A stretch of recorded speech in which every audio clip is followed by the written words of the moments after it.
Okay.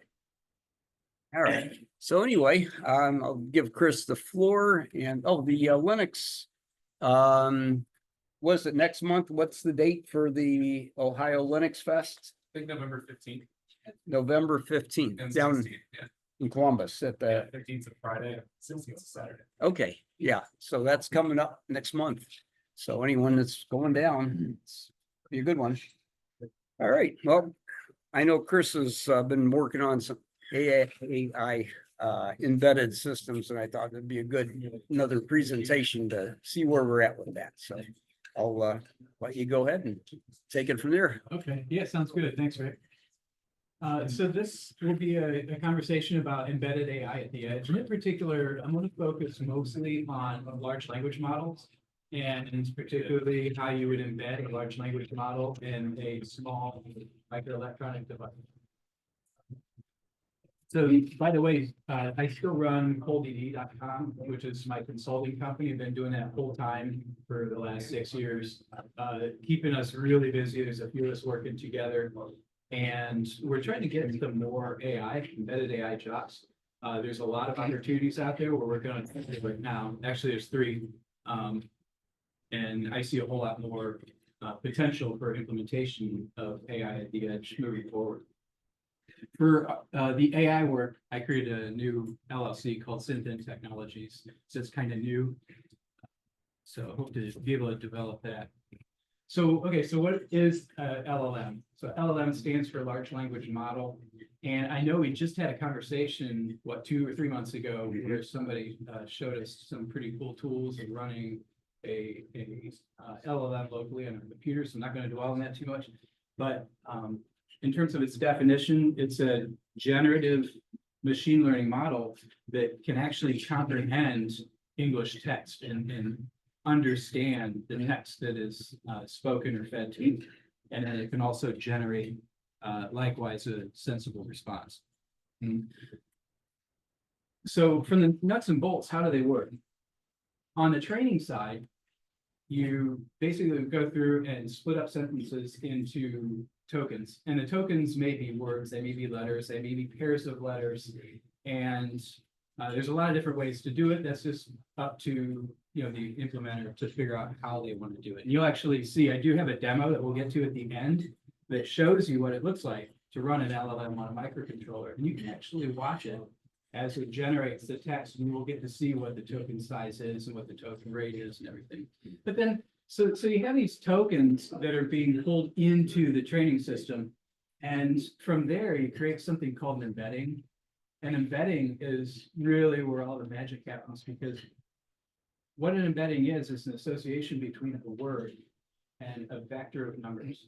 So every number in that vector is a dimension. Think of it as dimensions. So now you have every word in the English language or other languages that you could possibly think of that is kind of harvested from a corpus of textbooks, scraping from the internet or whatever. You come up with these words and you look at their frequencies, you look at how they're related to other words. All this is captured in this vector for every single word. So every word has a vector, and that's the embeddings. So the embeddings, they kind of enrich the tokenized data with meaning and let you know how one token is related to another. And keep in mind, these aren't, I may have slipped and said words. They're not specifically words. They could just be tokens. So it could be a fraction of a word.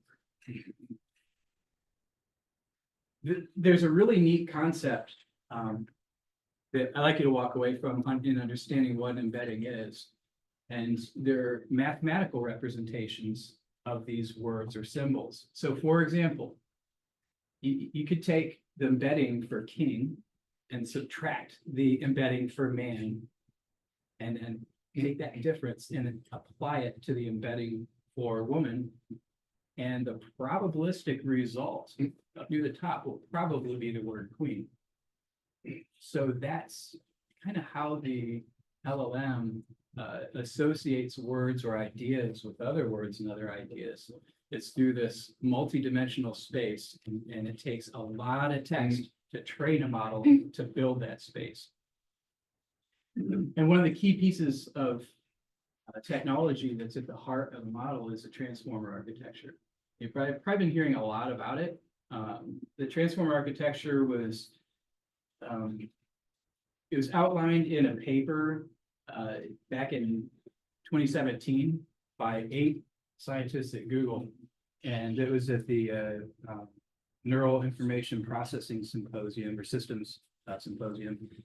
And this is a picture from like one of the first couple pages of the paper. I'm sure you guys have seen this picture many times. And the reason that the transformer is so useful is because it has the ability to learn context. So the whole thing about the embeddings I was telling you about is a component of that.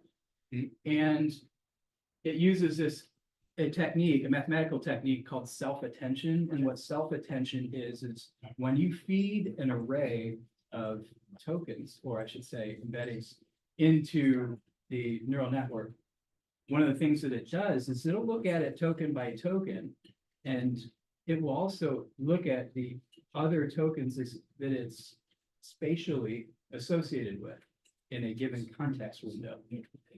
And, you know, of course, the bigger the context window, the more memory, the more compute you need, but the more complete and thoughtful your answers or completions may be. So let me explain really quickly, just from a high level, what this drawing means.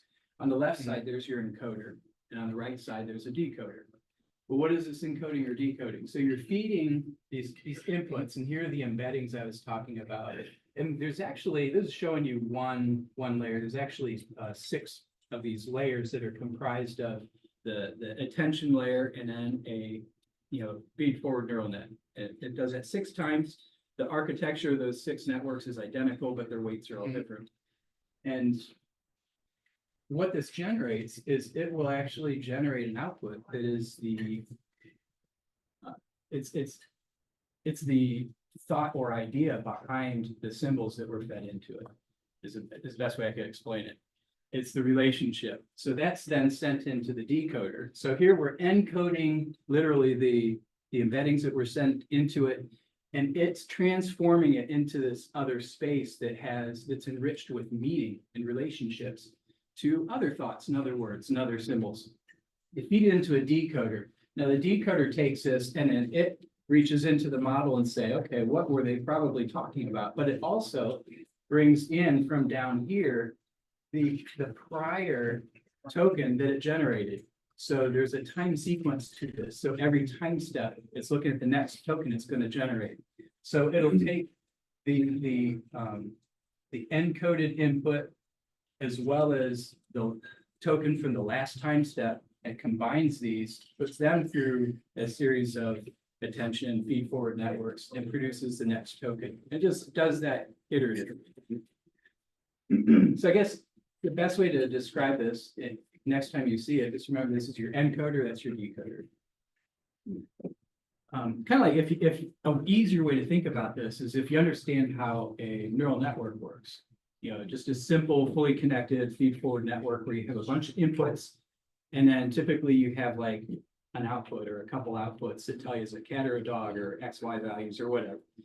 Well, imagine you have a bunch of inputs, and they can come from sensors, they could be pixels on a camera or whatever. All these inputs are coming into this neural net, and the neural net input layer may be 1,000 neurons wide, but then you're going to compress it down to something that's like 50 neurons. And then there's an autoencoder, or I'm sorry, you decode it back into 1,000 neurons again. What you could do is you can feed it one idea in, and then it generalizes it, and then it will specify it back. So you could feed it a picture of one type of cat, and it can give you a picture of another type of cat, for example. So you can kind of think of that as a basis for how a transformer might work. It's not, this transformer is much more detailed than that, but the idea is similar in terms of something that could convert something from an input space to like a latent space, we'll call it. That idea in the middle where there's only 50 neurons that are supposed to represent what was given on 1,000 neurons is what they call the latent space. Because the only thing that's going to get through that layer of neurons is a generalized idea of what was on the input.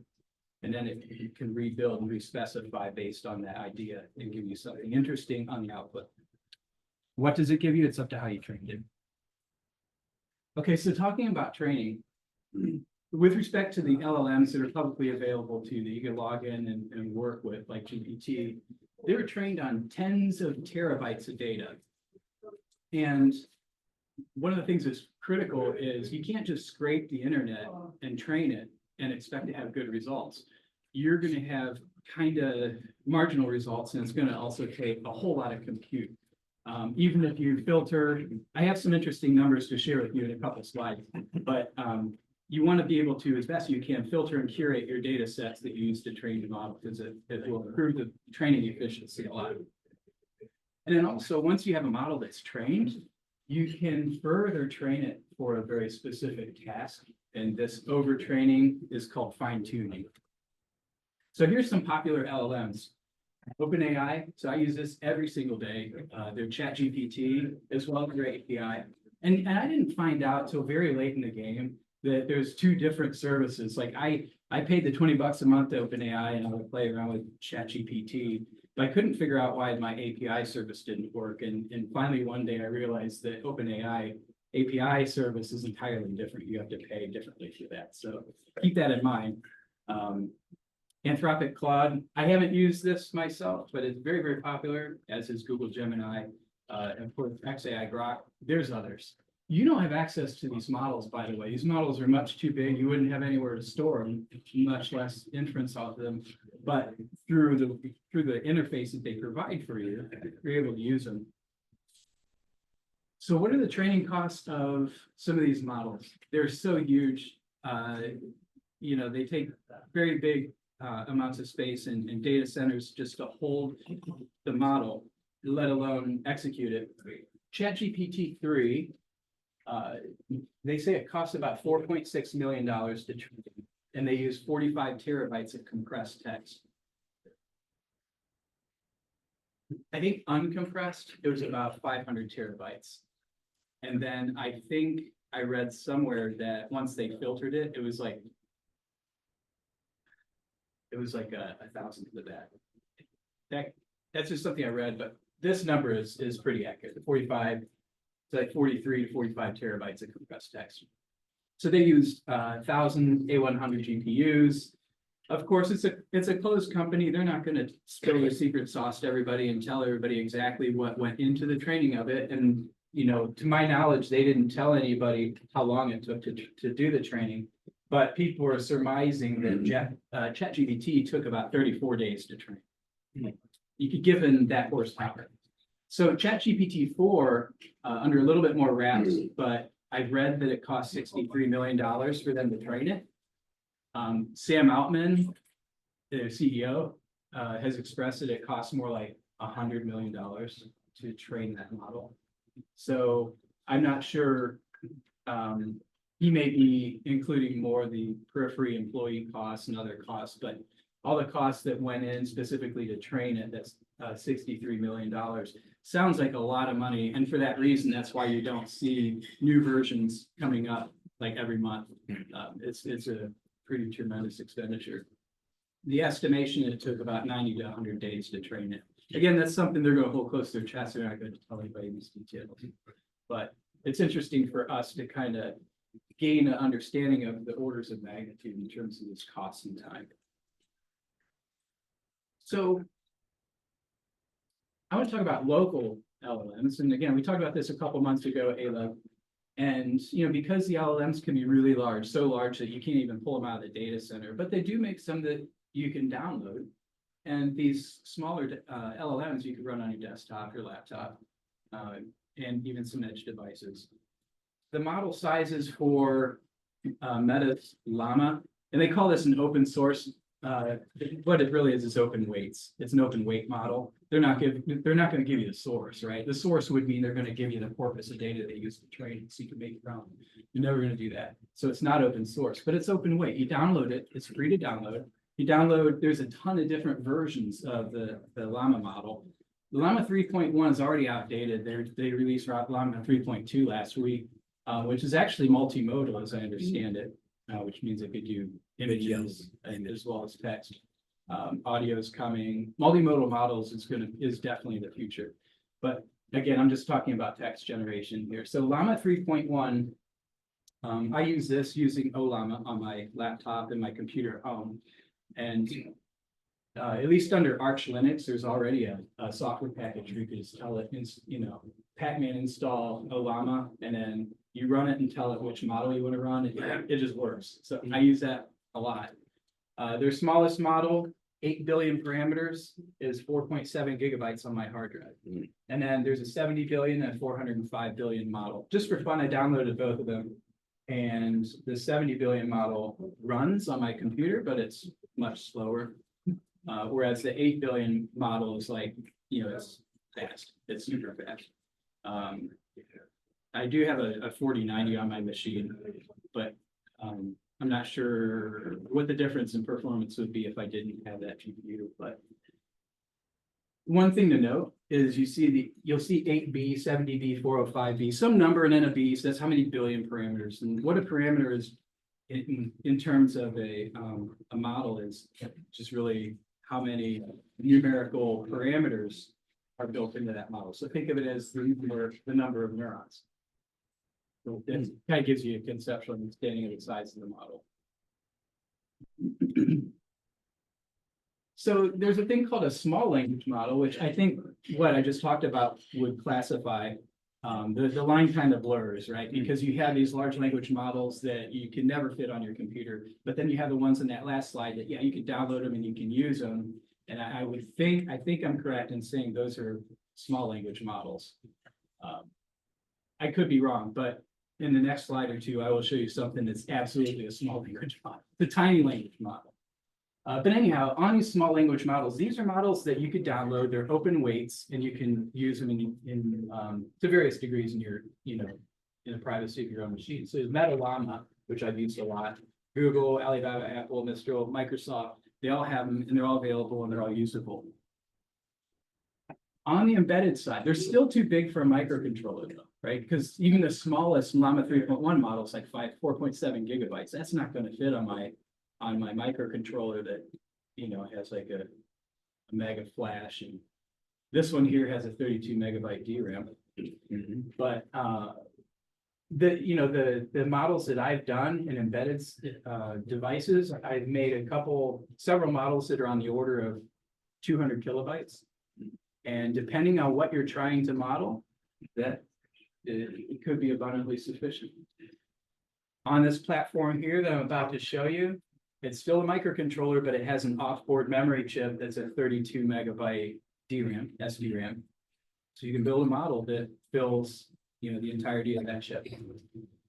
The benefit of this is, smaller, lower cost, less power, and the amount of training data required could be pretty small, to make them do something useful. It depends on your application. So what kind of platforms, what kind of embedded platforms can I run an AI algorithm, in particular a large language model or a small language model on the edge? Here's one I've used for a recent application is a Jetson Nano. The cool thing about the Jetson Nano is it actually has GPUs built into it, 124 by NVIDIA. It runs Linux. It also has Python on it. So you can use all the Python tools, Torch, TensorFlow, whatever you like. And this is a fast little device.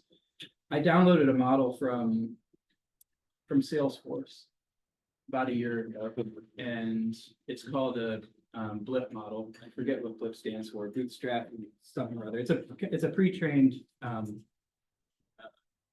image recognition, object recognition model.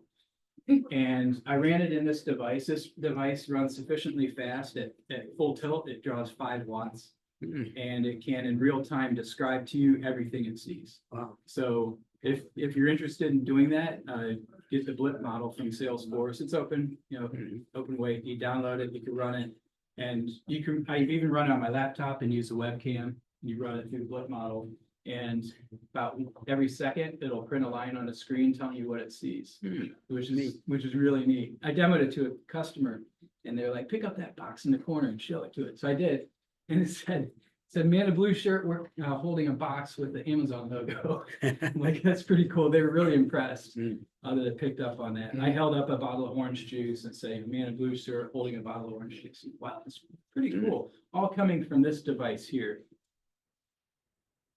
So this is Raspberry Pi.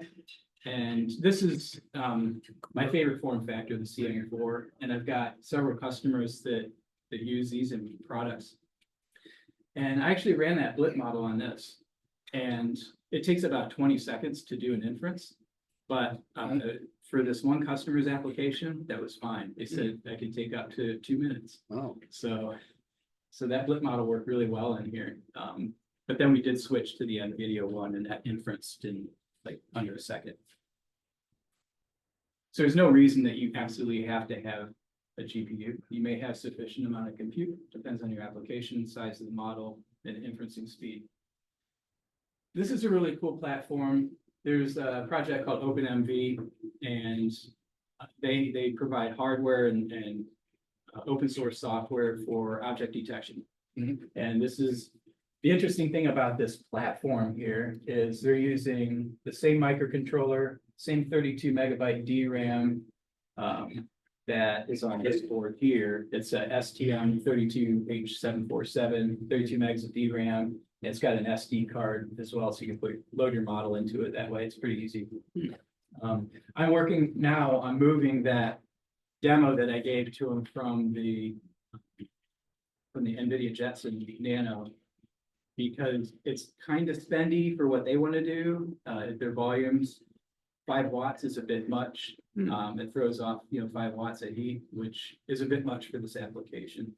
And they want to reduce the size. So I want to be able to do the same thing in this. But plus, I don't need to run the Salesforce model. That thing knows how to identify every object under the sun. We only need to identify one object. This is another platform that I worked with before. This is, again, the H747. It uses a Cortex M7 So these generally go to about 480 megahertz. There is one that goes to, I think, 600 or 800. But anyhow, the 747 actually is dual core, and it has an M7 in it, and it also has an M4 that runs at half the speed. But the neat thing about this platform is it uses Edge Impulse, and Edge Impulse is it's a company that will allow you to train a model online. So you upload pictures that you want it to learn, and then you can download a model from them. And they're at the time that I evaluated this, it was all closed source. So I didn't have the access I needed to define the model as precisely as I wanted to. So Edge Impulse wasn't a solution that I went forward with, but it's a neat idea. But this platform has MicroPython, also supports TensorFlow-like. Another one from Google called the Coral. This is really, really interesting. I have not worked with this one, but I'd like to. It's based on an IMX 8M, and it includes a piece of silicon designed by Google. And from what I could tell, it's kind of like a GPU. But they have a lot of really interesting code if you're into edge AI. And then you have this platform. This is a platform I brought with me today. And computationally, it's very similar to that red camera module I showed you a little bit earlier. It's based on the STM32H747 MCU run at 480 megahertz. It only has 2 megs of flash and 1 meg of SRAM. But you could still run a model, and I have, on the Cortex M7 with a meg of SRAM. Remember the model I was telling you that was 200K. I've done a couple applications where the model is, a quarter of a megabyte. Depends. It depends on the complexity of the system that you're trying to implement. So this one here, the platform also has an SD card interface and a 32 megabyte SD RAM. I'll tell you more about how I set that up toward the end. This platform, there's a couple of other pictures. It does come with an LCD display and then a camera module that you can get, which is pretty nice. So there's the idea of neural processing units, and some of the silicon companies, I know ST started on this several years ago, saying, we're going to come up with the STM32 N6 series, and that's going to have an AI accelerator. And I wonder how far along they got in developing that, because at the time ARM didn't have anything. But now ARM has something. ARM has the ethos line, and there's actually, from what I could tell, there's a few different ones. The U85 is the most recent, where people like ST and other silicon companies can license not only the ARM core, but they can license an ARM NPU. And then they can mate them together. So that's something that we're going to start seeing. NXP has the EIQ Neutron. And to be honest with you, I'm not sure if ST and NXP used any of the ARM ethos stuff in the early days, and they probably have. They're probably privy for several years. I hope that they didn't go very far down their own road of inventing something on their own, because they're probably going to want to backpedal and hop on ethos, but that's just a guess. So what are some applications of LLMs on the edge? There's a few interesting ones, but to be honest, there's not a ton just yet. One of the ones that jumps out to me is the idea of a CUI, or a conversational user interface, something where you want to be able to talk to something and have it understand a limited number of words, and maybe have it understand what you said and speak back to you. You know, right? How many eggs do I have in the refrigerator? It'll tell you. I see 6, you know. You can also do sentiment analysis, have it, you know, just let you know what is the feeling in the room or in a particular area, something it's seeing.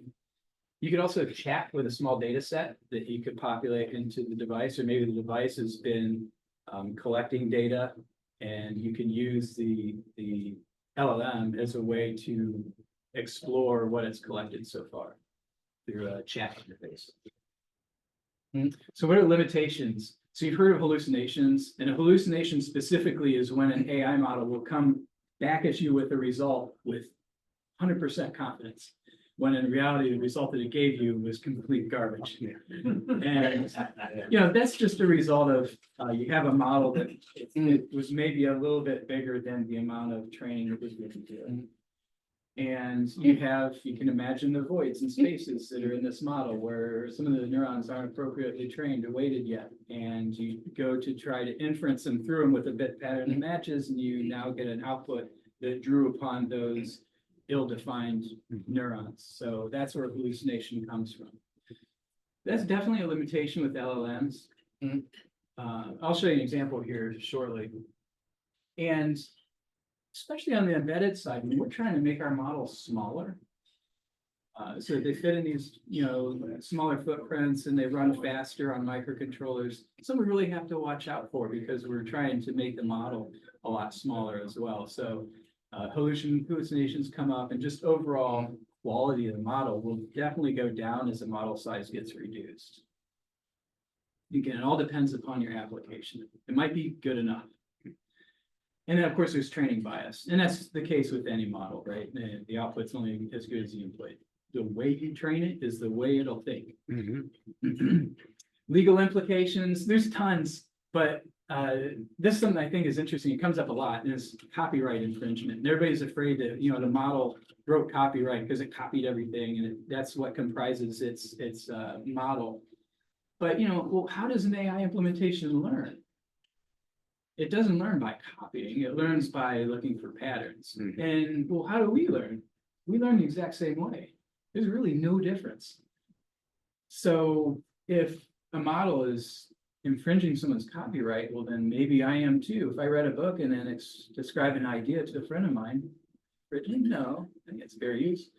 But there's some cases where, again, an inappropriately trained model may capture some pretty highly accurate snapshots of a picture or piece of code or a phrase that comes and can be detected on the output. That somebody may have a fair claim that there's some infringement. But generally speaking, you know, my belief is when you train a model, you could train it with anything that I would train myself, whether I read it, hear it, view it, and I think it's fair game. But anyhow, I'm not a lawyer and I don't make the rules, but it's a really interesting space to watch. And then, of course, there's liability, which is something that I'm somewhat concerned about, and partially why there's a separate company that I work under when I do these. Because, you know, if something goes wrong and the wrong decision is made, who's at fault? And I was just reading last week, I think it was a Slashdot article or something where they said, well, you know, the company will protect you. That may actually change to where individual employees may still be responsible for something that they coded wrong or made a mistake. That the veil of a company, whether it be an LLC or corporation or whatever, may not be enough. I hope that's not true, but anyhow, liability is an interesting thing to consider. Okay, so the LLM demo is coming up. Again, that's a picture of the platform that I've been using. And what I'm going to do is demonstrate it. The processor's running at 480 megahertz. And this is going to dynamically generate a random tiny story. So the data set that I got off the net is a series of tiny stories that were written. There's hundreds of thousands of them. And then this is what I trained a model on. The output is just going to come out of a UART, so I'll share with you the terminal so you can watch it. And I just measured the amount of current that's drawn by this microcontroller as it's doing this inferencing to generate the text. And as it's doing the textual generation, it's only drawing 75 milliamps at 3.3 volts, which is pretty impressive. Here's an example of the output. I'll show you this in real time, but I wanted to do this in case something happened to the demo and it didn't work. But these are two stories. And I just literally like at 6 o'clock, I was copying this for my terminal and put it into here. But if you read them, there's some interesting things, pros and cons, right? This is actually generated from a model that is only 4.7 megabytes. I'm not using the full 32 megabytes. And the reason why is because the inferencing slows way, way down. So your tokens per second, it goes much less than 1 if you have a model that's greater than 20 megabytes, at least for this platform. And I noticed that you kind of trade off. Okay, I'll make a smaller model. And how you do that, when you train your model, you can tell it how many layers and how much contextual awareness, et cetera, et cetera. You build all this in through these hyperparameters that are going to define the model that you build. The debate is how smart do I want it versus how fast do I want it, or how big can it occupy memory? So I found that this 4.7 megabyte model ran sufficiently quick. You can watch it printed out. It takes a little bit of time, but there's enough thought into it that this story is going to make sense. If you make the model much smaller, they start becoming nonsensical. And actually, if you read this, so two things pop up. So here it says, one day a boy named Tim went to the park with his mom. Tim was a popular boy. Now, already, one thing that's really interesting is this contextual awareness that it remembered that it was talking about a boy named Tim. That's way over here. That's like, 10 words ago, and it remembered. And it continues on. I told his mom, Tim, you must behave when you play with your friends. While playing, he found a box, saw a pretty jewel.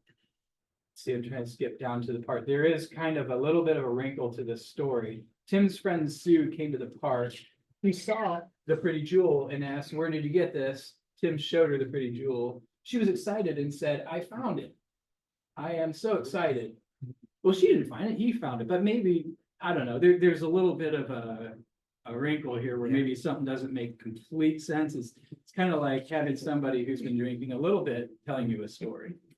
And again, I can make the model bigger and we can put up with a slower execution and it might be a little bit more accurate. But can we put up with the slowness? Anyhow, here's another story down here. Again, it's reasonably well written, but there's a little bit of a wrinkle or two in there. It's not terrible. Okay, what I wanted to do though is kind of do a quick code walkthrough. And again, I didn't know if I had time to do this, but I could certainly do it. I have the code for this on my laptop. But there's really just a couple parts. The first part is platform preparation. So I'm using the STM32Cube IDE for this microcontroller. And the first part of the code in main, one of the first things you do is you initialize the SD-RAM because it needs to set up auto refresh and things like that. And then I initialize the SD card peripheral because that's where we're going to pull the model from. And then I implement the DOS file system because that's how we wrote the data out to the card. And then of course the UART for output. So there is an individual. So I didn't write this LLM. I pulled it off the net. And there's an individual Andre Karpathy, who's a phenomenal individual, and I'm sure if you looked in it, AI, you probably come across his name many, many times. He's definitely one of the top influencers in AI in the world. And he's one of the guys, he was a founding member of OpenAI. And he also set up the AI team at Tesla. And phenomenal individual. He's got a great YouTube channel. He's got a series of YouTube videos called Zero to Hero that will walk you through how anything and everything AI works. He talks about, neural nets and LLMs and convolutional neural networks for object detection. He talks about everything. And they're hours and hours long. Matter of fact, one of his is titled something like, Let's Build ChatGPT. And it's a 4-hour video on how to build ChatGPT. He literally sits down and just starts coding in Python and Jupyter. Wow. And he gets a GPT running. So you understand exactly how it works from the ground up. Phenomenal individual.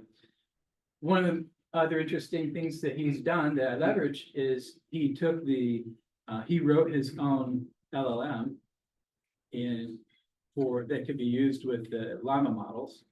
And it's only 700 lines of code, written in pure C. No C++, no Python, no third-party libraries. It's completely self-contained. And in his code, it's really easy to use and therefore really easy to embed in a microcontroller. But right after you set your platform up, you run a call that he provides called read checkpoint. Yeah, I modified it a little bit because where you're pulling it from.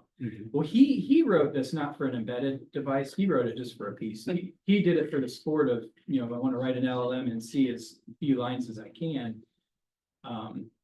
So I had to change the read checkpoint code a little bit to go out to the SD card and read the checkpoint. And by the way, what checkpoint is just a model. The reason they call it a checkpoint is as you're training an AI model, there's training iterations, right? There's hundreds of thousands of iterations that you go through. This is why it takes forever to train.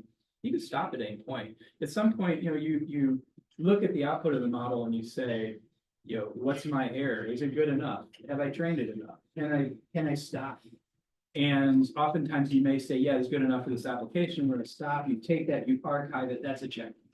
You may take that same model and train it with modified data. You may be overtraining it. You may be fine tuning it. You may just be further training it because you have, the opportunity to do so. And then you might save it. Again, that's another checkpoint. So you see checkpoint, that's just a model snapshot in time. So anyhow, read checkpoint will read this model off the SD card, put it in the SD RAM. And then there's a couple, the next three kind of all go together. One will build the transformer, so that just sets up the data structures in memory that point to the various places within the model that you just downloaded from the SD card into SD RAM. Build the transformer, build the tokenizer.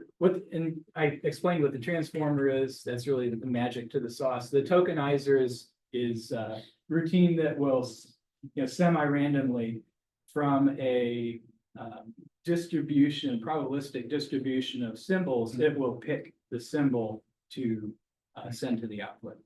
So every iteration of that transformer, remember there's the ultimate output up here. The output is a vector of symbols in the probabilistic sense. So then the tokenizer will pick reasonably high rated values. Not always the highest though. One of the key things is you do want a little bit of randomization. So there's a little bit of randomization that LLMs employ, otherwise you get the same result every time. So that's the sampler. Once you've built all that, you make a function call to generate, and it'll just start generating from nothing. So it's trained with all these stories. It knows how every story begins, whether it's, once upon a time, or there once was a, or one fine day, it will start. There's no reason that I couldn't pre-populate a few words to get it started and push it in one direction. It's just for this demo, I'm starting at T0 with no symbols. So how do we train this model? So I obtained data, and again, on Karpathy's GitHub site, where he, publishes 700-line code for an LLM that works with the meta model. he describes how you train a model, how you convert your out, and even reduce the size of your model so it can efficiently be run by his program. And one of the examples that he points to is the Tiny Stories archive. This is created by somebody else, not him, but he utilized it. And there's an archive on the net. It's 9 gigabytes of text. I think it's like 1.6 gigabytes compressed. So you download that, you decompress it, and use that as your input data to train. There's a Python script that he provides that uses PyTorch to pull in that data and train a model. In the Python script are all the hyperparameters for the model where you can describe exactly what structure the model should have. And this model here that I used to generate what you saw a couple slides ago, typically it depends on the implementation, but a lot of times you're either going to see like 32-bit float, or you're going to see 16-bit float, or you're going to see 8-bit integer. Those are kind of 3 really, really popular data formats for the weights in the model. This one that I'm using is 8-bit integer. And you'll probably see online too, when you look at models, a number underscore another number when they're talking about quantization. And they basically took what was trained, and the output of the training is going to produce a model that's 32-bit float. Well, that's 4 bytes for every weight in the model.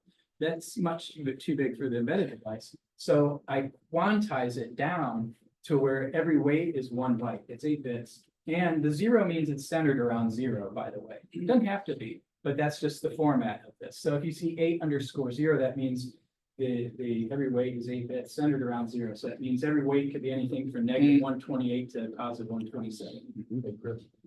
Does that have anything to do with bias then? No. The centering? No, good question. But bias is something that you can employ, and it's in the training script. And to be honest with you, yeah, you typically will see your weights it depends on the implementation, but a lot of times they go positive and negative by the same amount like this, or sometimes they'll be 0 to 1. It just all depends upon the implementation. So I built several models in this scenario. 2 of the notable ones is the 4.6 megabyte model, which is the one that I'm running here. It's faster, but it's less accurate. I also built a slower one. It's 20 megabytes, but the stories that it creates are better. They're noticeably better. This is a web link to Karpathy's GitHub, and in particular, llama2.c is his implementation, and that's his GitHub. So if I would say he's probably the very best person to follow if you're into low-level implementation of AI. Yeah, phenomenal individual. He speaks really well, and he loves to educate. And a lot of really good code on here too. Okay, that's it. I do have the demo part. So I'll slide this over here. That could be a little too big, huh? I want to make the text big so everybody could read it, but too big. By the way, I switched from microcom to picocom. Yeah. I like picocom a lot better. One of the things that kept happening is there's some control sequence that we come across in that I don't even remember the name of it. I'll call it microcom. That it would clear the screen all the time. Anyhow, I switched to picocom, so those of you who are embedded, picocom is like the way to go. Anyhow, let me reset this so we start fresh. So once upon a time, so what it did when I got the button is it booted up, it read the model into memory. That only takes a couple tenths of a second to read the 5 megabyte model, put it in SD-RAM, set up all the data structures, and then it's starting to do the inferencing and create our tokens. So yeah, not the fastest thing in the world, but I mean it's not terribly slow, but it depends upon your application. Is this good enough? If your application only needs a few words to speak back at you that's contextually accurate with what you fed in, Mhm. you may be happy to wait 2 or 3 seconds for the response. But by the way, this is a microcontroller that doesn't have an NPU. Yeah. So, and it's only running, and it's running at 480 megahertz, but I could switch to the 800 megahertz model. I can jump to the N6 series. It does have an NPU. And that makes a world of difference. Things like this will run, 10 or 20 times faster. Mm. So as this is printing, you can kind of see it's not specifically printing word by word by word. It's printing, a group of letters at a time. And these are the symbols that I was telling you about early on, when the software that's used to train the LLM divided the sentence up into these symbols. Mhm. It decided that it wanted to divide them up, not on a word boundary. Byte pairing is real popular, but this is somewhere in between. Hmm. And I don't know the math behind it, but there's a way to optimize based on your application, how big each symbol should be. So is it always pick Tim or Timothy, or is it just? Yeah, and that's a side effect. It's not always Tim, by the way. There's several boys' names and girls' names, but the Tiny Stories archive used the same Oh. names a lot. I wish there was more variance. Hmm. As I read about how they created the Tiny Stories archive, they were actually generated from AI. So I think it was probably easiest. They didn't spend a lot of time to get terribly creative on the names. But I think it's really interesting just to see, just in LLMs in general, that it can kind of hold the context through the duration of a story. Or here's another one. Do you ever tell an LLM, give me a bullet list on everything I need to do to, execute this task? And OpenAI's ChatGPT is great for that. It helps me think, what do I need to do? Am I missing anything? It gives you a bullet list, and it'll actually format that bullet list in a particular way. Now, if you ask it another question that's similar, say, give me the steps I need to, file this type of paperwork, do my taxes, whatever.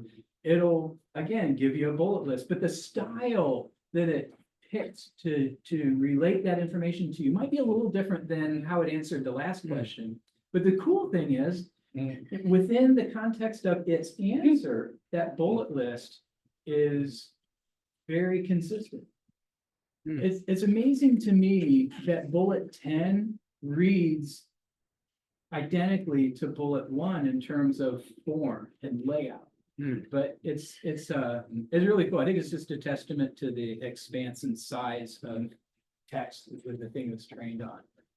These things are really smart. And what the engineers will say who work at these companies is even they are spooked. Yeah, they understand the math, but they're all spooked by how intelligent an LLM will become when given enough input data, footprint for the memory for the model, and enough compute to execute the model. It's pretty interesting.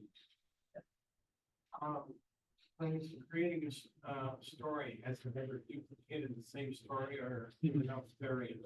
No, every story is different. I've never seen the same one twice. This must have a seed that basically starts it off in a different path and it ends up just carrying on. The seed doesn't matter though, because No. there's that randomization. That's what I mean. Yeah. In the Mhm. sequencer, so. Yeah. And- Oh, and so then- Yeah, so sequencer is gonna say, so the output of the transformer is like, oh, okay, based on this input, here's your next. It actually gives you an array of Choices. next tokens, Mhm. and it will also probabilistically rate them. And your sequencer gets to pick which one it wants, and it's not always gonna pick the max. Mm. Otherwise, it would be the same Yeah, every single right. time. So there's some randomization that's put Mhm. into there. That's There's what I also mean. randomization when you train the model too. Mhm. That's critical. So how come it doesn't know there's a space after the end of a sentence? I don't know. That's a good question. Yeah. It could be maybe the input data was written that way. Hmm. I'm really not sure. This is a longer one. As you can see though, it's done. So let's take a minute to read it, because sometimes it will print a story and then there's like a sentence in there that's like, makes no sense at all. A little incoherent. Yeah, exactly. Let's see. A box of blue people.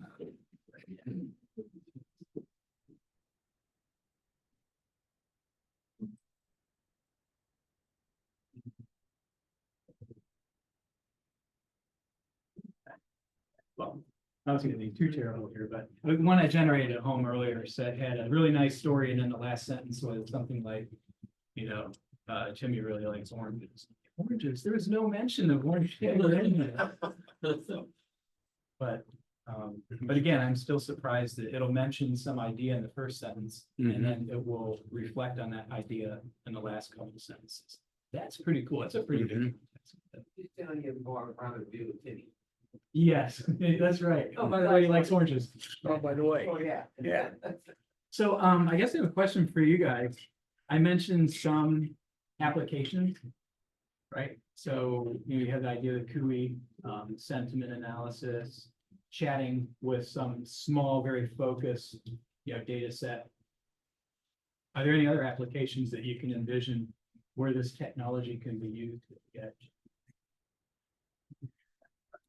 put something in your car, like we were talking about, can talk back to you if you have a question that's maybe pertinent to driving directions. Yeah. You can say, where's a landmark close to my destination, or where's a landmark at my next turn? And maybe it can then extract that information from a mapping system or, Right, an and draw external. upon that. That's a really good point, Mhm. that I'm showing an extremely small implementation, right? I got a 5 MB model. Yeah, Well, yeah, in an infotainment system in a car or whatever, yeah. you can Access. support a model that's, probably not unlike your PC, Yeah. right? Mhm. And in there, you have really, you can have a Mhm. 20 GB model that you can have some pretty generalized conversations Yeah. with. Mhm. But imagine now the whole stratum of models that are much less than that, let's say you were to only train it about things about the car. That model's footprint could be much, much, much smaller. Mhm. So, Yeah. you could employ something like that on an edge device. Yeah, edge device can be your GPS in the car, so you're interacting with that and acting it for alternate directions or alternate routes or Yeah. bypassing, certain parts of town. You Maybe wanna. to explain or Yeah. give ideas. Mhm. Cause some Yeah. of them do have some, I think even on my old Nissan Leaf, it has some verbal, you can prompt, ask it to do things, but it's very rudimentary. It doesn't have any AI. It's just I see. listening to you and Yeah, that'll all Blowing change up. soon. yeah. I guess, for those of you who have Alexa, is Alexa now more AI driven? Like, can you have conversations with it? I don't know. Because one of the things I was surprised about, with OpenAI and ChatGPT is it took this long to have a voice to text and text to voice gateway, and they just released it last week. Mm, And they also opened the API for any developer. So what they're hoping is, people will write applications for the App Store for conversational UIs. Anyhow, if you download the ChatGPT app to your mobile phone, I use this all the time now. mhm. I just turn it on and I put it down in the car and have a conversation with, ChatGPT over Bluetooth in my car. Hmm. And I'll Is ask that it a free? question. Is that free? Or do you have to pay 20 a month? Yeah, I'm paying 20 a month for that. But it's incredible. It's like everywhere you go, you have a buddy that knows everything. I mean, it's really cool. Mixing the text to audio with ChatGPT is a game changer. So it's a text bidirectional and it's running through their web interface on the phone. Yeah, Mhm. exactly. Yeah, it's Does that integrate with GPS, like it does it know where it's at? Like you could say, find the nearest pizza place or something like that, or? that's a really good question. I don't know. I don't think these are connected to the internet, at least they never used to be, but I think some implementations are starting to do that. Mhm. So, like one of the models knew like events up to like 2 years ago. And then that started to annoy people, so people started to innovate, and now they're connecting, networks to the internet. Mhm. They can augment the results with some time information. Yeah, because before, when I was asking it questions, it had no knowledge of anything that's, so for a couple of years, up to a point to where they trained it or whatever, they scarfed the information and did Yeah, the right. training. So you're out of luck. And after that, if you want new information, they just don't know. If you wanted to ask it a question about current, Right. situations, it couldn't So scarf that somebody information. picked on it, and they said they asked it to describe Tesla's most recent quarter Hmm, financially.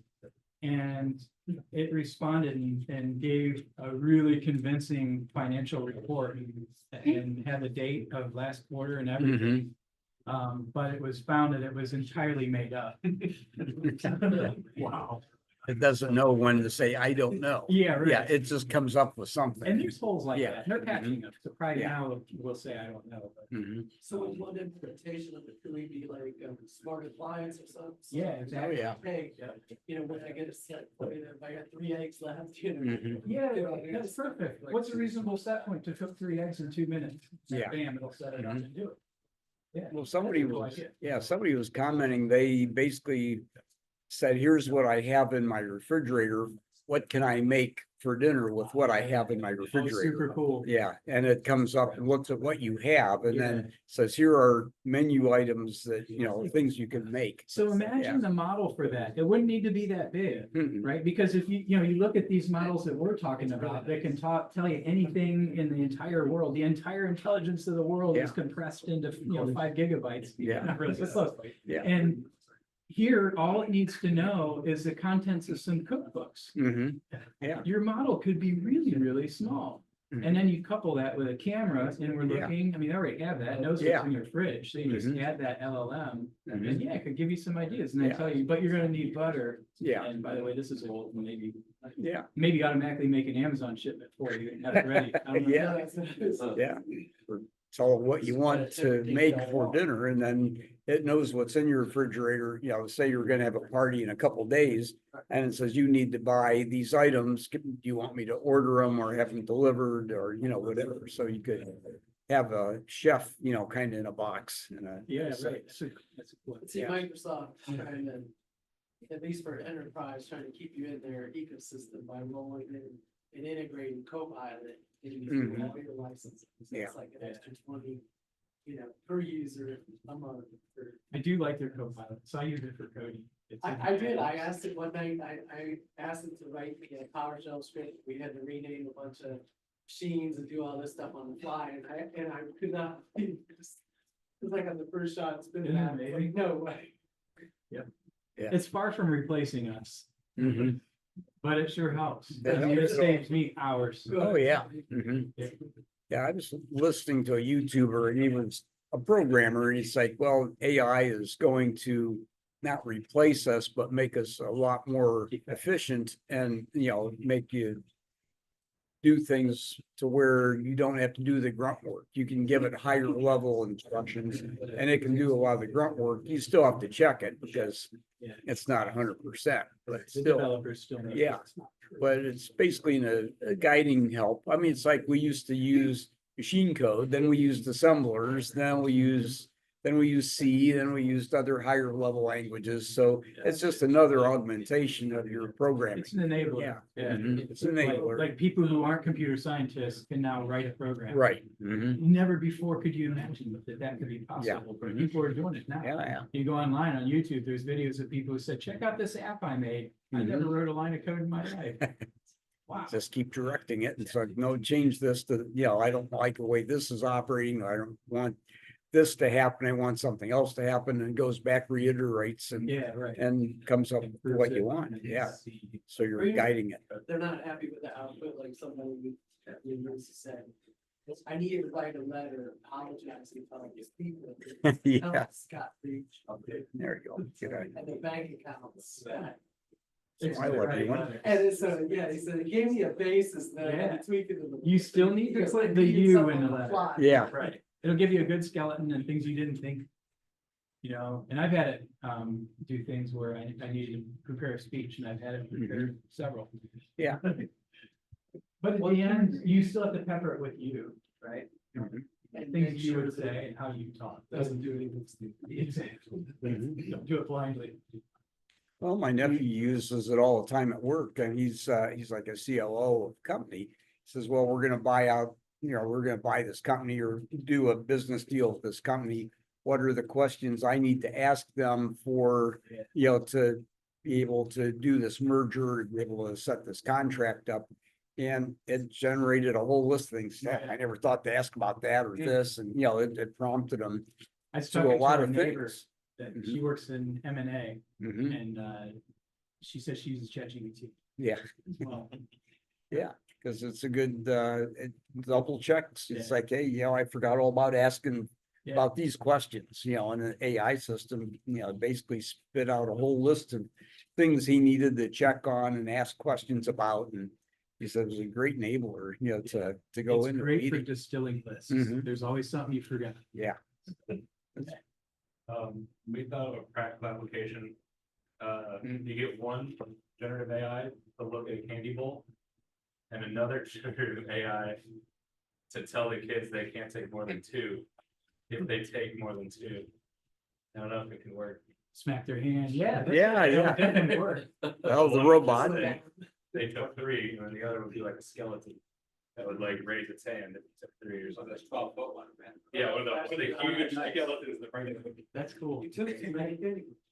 Yeah, I like the idea when you have more than one, AI kind of, like playing against each other, right? It's like, you call it GANs or Yeah. generative adversarial networks. Yeah. Mhm. Where the one tells the other to do something and then he checks it or grades it and they iterate. Yeah, it's iterative, so it keeps refining and double checks on the results to see if it makes sense or not. Yeah, right. Mhm. You can have one that knows how to draw pictures of cats and then the other, it's not even trained yet. Mhm. And the first one will show the pic, it will tell the other one, draw me a picture of a cat. It's like, I know how, but I'm not gonna tell you how.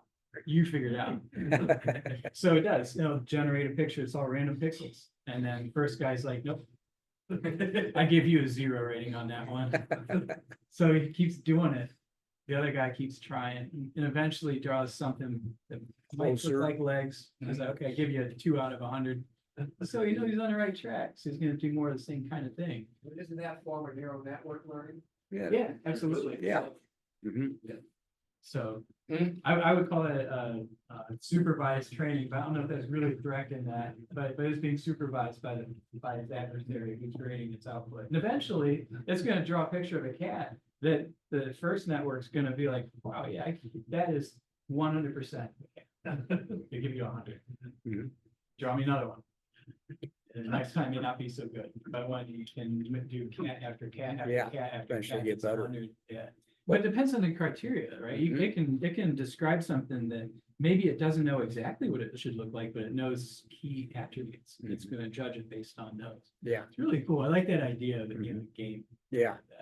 Yeah, and one of the questions that I kept seeing come up from different YouTubers that are, explaining AI. And 3 blue, 1 brown. Oh, yeah, I he love does, that he one. does a Yeah. phenomenal job on, if anyone wants to watch some videos on AI and have it, Math in math, general. it's math in general, Yeah. but he had a series on AI. And he had a real good one. It's like people would ask, how does an AI contain information? How does it, basically encode that within the neurons? How does it know that, a certain person plays a certain type of sport and what kind of, team does he work for? It's basically just information about that person. If you ask it, how does it store that information? And he talked about it as vector space, and Yeah. it was a really good description of how the AI system produces the output based on its multidimensional vector analysis of something. It's like, well, it's over here, and this is also a person, but this is kind of what job the person has, and it can correlate those and There's a put those relationship. in a relationship. It's vector analysis effectively. It's a really good video. I've watched that a couple, it's Yeah, I a like that series. YouTube channel. Yeah. Yeah, so anyone, Yeah. 3 blue, 1 brown will come up on YouTube. He's a mathematician and he does phenomenal math in graphical assistance. He'll put it in a form visually that makes sense.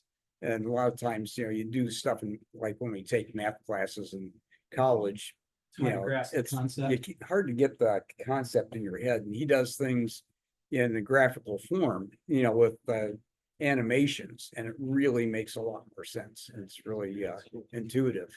So there's a lot of stuff online. I've listened to a lot of Carpathians.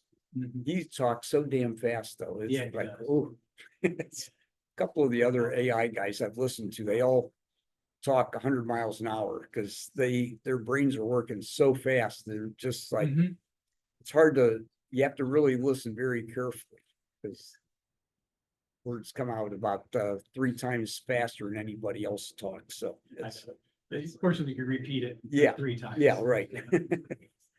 Pretty good. Any other questions, thoughts, ideas? AI on the edge. So, yeah, if you have any questions or have any other ideas, drop me a line. My email is chris@coledd.com. So, Yeah, if you want to see the hardware up here, and Chris has the hardware sitting here that's actually running, I'll take a little video of it for Grover since he hasn't gotten in his car yet and gotten here, so. Anyway, a little late, Jim. You'll have to watch it later. Anyway, that's very good. so I could do the OpenAI demo real quick. Okay. So I'll ask the pizza question. Is there a pizza shop near me that I can have a pizza right now? I don't have access to your location, Yeah. but you could use a Maps app or a food delivery service on your phone to find a pizza shop nearby. They're pretty good at showing options close to you. So it doesn't know your if So you you tell don't where know it's my at, GPS location. Do you have to give the That's app right. location? if you give it GPS, or Yeah, can you if I- tell it? If I gave Tell you you're the at- GPS location, tell would you you're be at- able to tell me? 10 Massillon Road, Akron, Ohio. If you give me your coordinates, I can help guide you to nearby pizza places by using general knowledge. However, I won't be as precise as a dedicated maps or food delivery app, which could provide real-time information and reviews. Okay. Downtown. How do I make a Akron. chocolate cake? Making chocolate cake is a piece of cake. Here's a simple recipe. 1. Prep. Preheat your oven to 350 So the cool thing is you can drill down. 175 degrees So when it Fahrenheit. gets to the Then flour, grease and flour to I could 9 actually round stop baking it pans. and say, well, is there a gluten-free option? Is there, you know, keto? Yeah. 3 cups of all-purpose flour. Wait, can I, Sweet cocoa powder. can I use something other than flour? 1 1/2 teaspoons of baking soda. And can I use something other than flour? I want to stay gluten-free. Absolutely. You can use gluten-free flour blends that are available in most grocery stores. These blends are designed to mimic the properties of Not to bore you. But when you have that in your car and you're on a drive, it's like the perfect. Yeah, nice. Have a co-pilot literally, or somebody in the car. Yeah, Right. yeah. So I noticed the story, it's running. Contraction.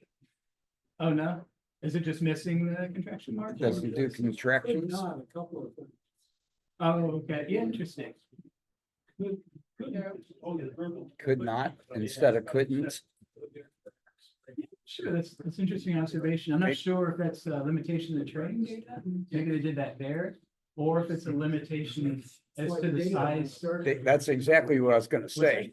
Was On Star Trek data, the end, yeah, could not do contractions. really? Yeah, it was he could not do that in his programming as much as everything he could do, couldn't do contractions.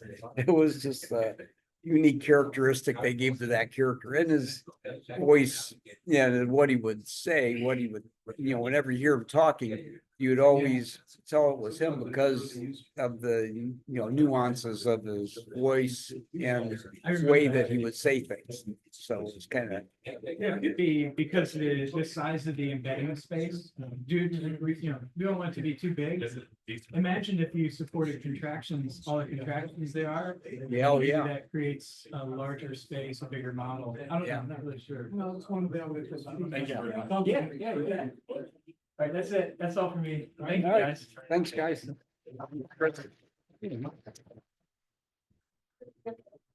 It's good to see you. Watch the recording. Huh? Oh, yeah, is that recorded? Yeah. Mhm.